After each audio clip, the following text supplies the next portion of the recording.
everybody, my name is Emily, and last summer I shot a documentary, part of which involved driving from Los Angeles to the Arctic with my dad. Here comes my dad. And a lot of people have been asking me particularly about the trip to the Arctic, so we thought we'd put a video together to show you a little bit about our trip. We're going to do a three-part series. This first part is going to be from this corner, Dempster Corner, to Eagle Plain, so that's what we'll be seeing today. And this is the start of the Dempster Highway. I wanted to go on this one rather than the Dalton Highway, because on the Dalton Highway they stop you about 20 miles short of the Arctic Ocean, and then they make you get off and get into a bus, and it's like a tourist ride to the Arctic Ocean. And I wanted to drive all the way there and put my foot in the water, put kayak in the water, and paddle. And like I mentioned, I did a documentary. It was on 20 Los Angeles dads. And when I told my dad that I wanted him to be a part of the documentary, he said, okay, for my part, I want to drive to the Arctic. To the Arctic. Like, Dad, I'm just interviewing everyone else. So the title of the documentary is Honor Project Documentary. You can check it out at honorprojectmovie.com. But for my dad, he wanted to drive to the Arctic, so that's what we did for his part. So this is through a boreal forest, and these small scraggly trees are actually 200-300 years old. They just do not grow very much. 9 months out of the year they're probably covered in snow and ice. A lot of road work there. This is one of them. We have to wait for a pilot vehicle to take us across someplace or another. We have the spare tire on the back of the car along with extra gas and water. You always try and keep the spare tire in the back because you'll never get it out from underneath when you need it.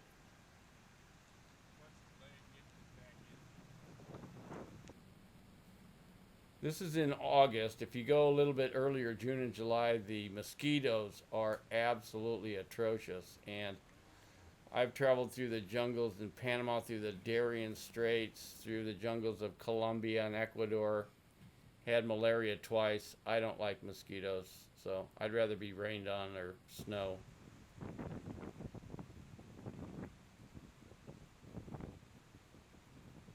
One of the questions that we've been asked quite a bit is what kind of vehicle did we take up there? Do you want to talk about that a little bit? It's a 2002 Land Cruiser. It's built by Chris Wren, Tecate, California. It's most of the drivetrain is pretty well standard, except it has a full coverage rock plate underneath. We're carrying 2 spare tires. Got about a 2-inch lift from an Australian company. Warn winch up front. Hopefully we'll never have to use that. Some good extra headlights up front. We've used that a couple of times. That really lights up the road. And then you put netting in front, or at least I did, because there's so many rocks on this road that you usually either lose a windshield or a headlight. And those are a couple of too expensive items and very hard to replace in the middle of nowhere. So that's why you see that screen in front. Yeah, and that screen, that's pretty much all it is. It's screen. What is that, 2-inch pipe that you Yeah, some aluminum pipe I cut to fit on the... And then some clamps, as you can see there, but it did the job with all the rocks. Oh yeah, it works wonderful. You want good windshield wipers also. And windshield wiper fluid. You want to get the stuff that they sell up there because it's good to down to 40 below. And then we have a GPS, 2 GPSs and a map. And at one time or another they were all giving us the wrong information. That's just the way that it is out in the middle of nowhere. And you'll see that these trees will get progressively smaller and smaller and smaller.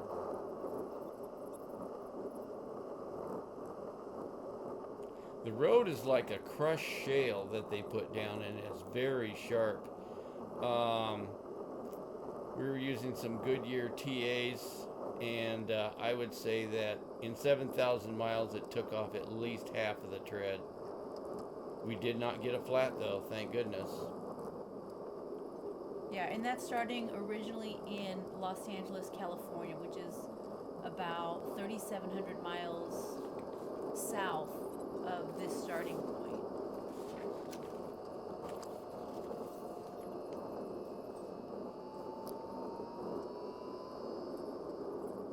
Here's a good excuse to take a look at something and just take a look, stretch your legs for a bit.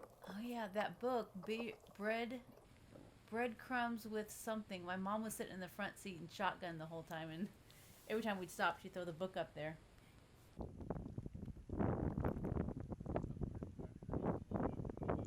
Yeah, that was a nice lookout.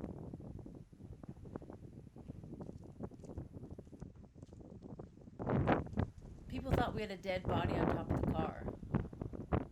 We should have put a skeleton or something like that, a Halloween skeleton. One of the challenges when we were editing the documentary was that my dad's an avid selfie taker. He was just taking pictures of his own on his phone, quite a bit. So I'm trying to get the shot. That's actually me right there. So I'm trailing him most of the time, trying to get some kind of a decent shot.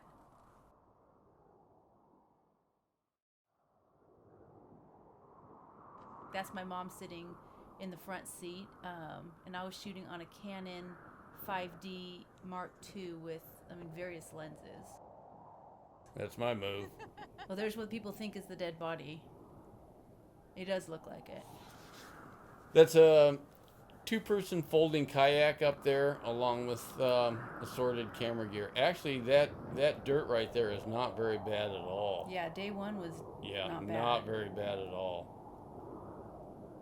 And on the left is the, 2 water tanks? 1 5-gallon and 2 5-gallon gasoline. And my mom had actually made some covers because we had heard that it gets pretty muddy. And you'll see in part 2 and part 3 of this video series. But those covers definitely came in handy. And all it is, it's just it has a drawstring at the bottom. We just cinched that, and it kept those cans really, really clean.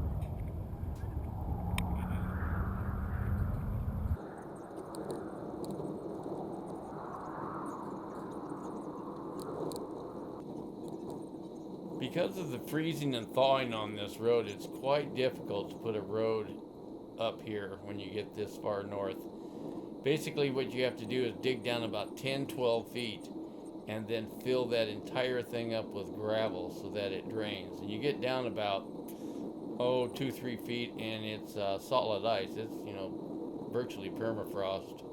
And we're shooting this. We filmed this in August 2018. So within the first year that the Inuvik-Tuktoyaktuk Road was in, we were on this. And this is what August looks like in the Arctic.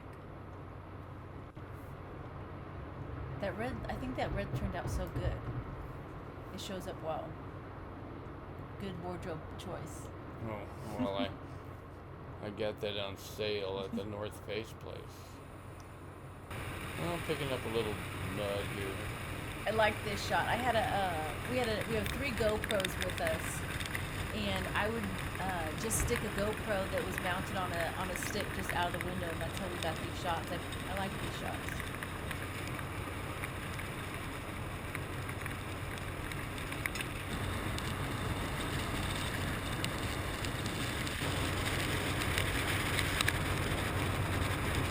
The road is actually pretty good. I've been on a lot worse. The Canadians, they really do a nice job getting somebody out there to get this thing fixed up. And this is a typical day. Snowed, got cold, bang, here it comes.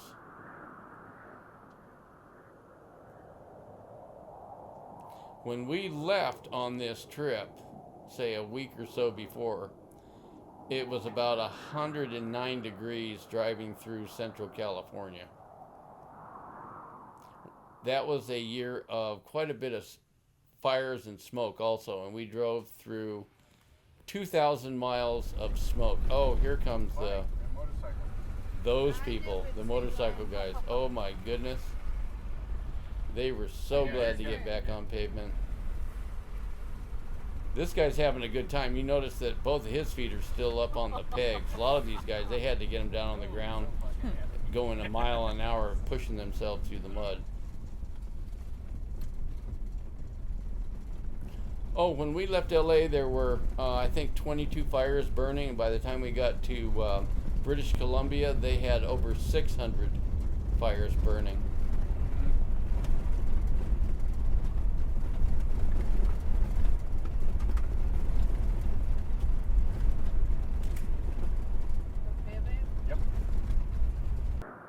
Oh yeah, and here's our destination. Our destination on this day was Eagle Plains. Eagle Plains is about halfway. It's about in the middle of nowhere. You've got about 200 miles to go in either direction to really get any kind of service. You might be able to get a little gasoline on the way, but that's about it.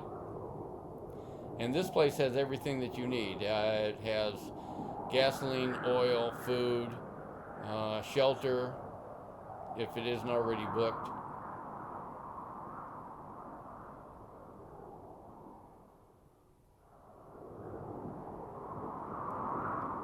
There's so many of those birds. Yeah, and a nice raven that just, he wants to see what's under there.